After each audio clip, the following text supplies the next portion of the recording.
Hey there guys, this is Angus from Boss Fitness. I want to come out with a video today focusing on the 3 tips that you can be implementing to avoid weekend fat gain.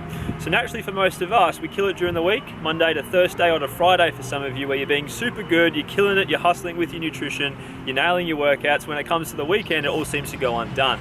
Because usually what happens is that we tell ourselves that we've been good and therefore we reward ourselves with food. But the bummer here is that it's not usually carrot sticks and celery that you'd reward yourself with. It's chocolate, it's Nutella, it's burgers, it's fries, whatever. Likely some booze in the mix there as well. And then before you know it, you come on Monday, you're heavier and you're feeling guilty, and then the cycle repeats itself. So with these 3 tips, these are 3 you can implement right away to make sure that with every weekend you enjoy yourself, then you come back on Monday not even a gram heavier. Let's get into it. Alright, so the first one is a really cool one which I like to utilize, which is called calorie cycling. So naturally what you want to do is that on Saturday, let's say for example that you've got a big event coming up and you want 500 extra calories to play with. What you'll do here is in Monday to Friday, you'll actually eat 100 calories less each day, so that come the Saturday you've got an extra 500 calories to play with. So let's say for example that your calorie deficit is 2,000. What you do is Monday to Friday you eat at 1,900.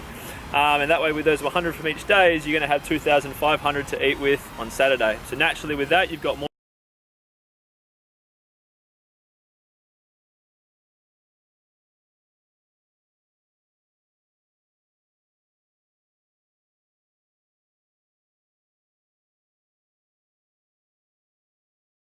And then if you're already hammering it with weights, what I want you to do is to really focus in on each week, gradually increasing the weight that you're lifting or reducing the rest so that you can include more sets, so that across the week overall, you've increased the amount of volume that's been lifted, therefore more stress on your body. And if this is happening, it will mean that you're naturally going to eat more as well.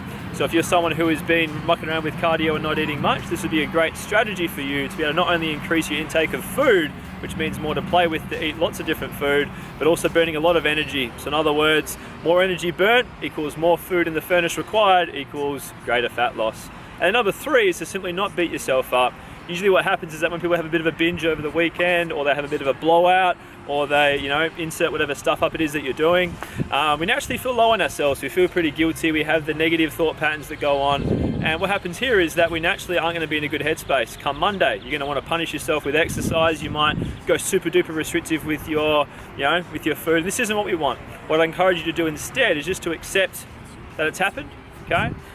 Really just focus on loving yourself. So affirm yourself that you're beautiful, that you're worthy of success, and try and actually learn from the situation that's happened. So in other words, pick apart what might have caused that trigger or what might have caused that emotional low point, and then from there, figure out some sort of strategy that you can implement in the week ahead and move on, okay? So there we go, 3 easy tips, guys, to avoid weekend fat gain. Understand that what should really be going on here when it comes to fat loss is treating every day as a day, okay? Don't live for the weekend where you have this sort of cycle going on, because if this happens in the future, you can set yourself up for food diseases, all sorts of emotional stuff and havoc in the future. You want to make sure that you're enjoying every day of the journey and therefore getting the best results possible. So if you found this valuable, I'd love for you to comment below, and that way I can answer any questions that you've got. But until next time, in the words of Boss Fitness, be real and be the boss. Take care.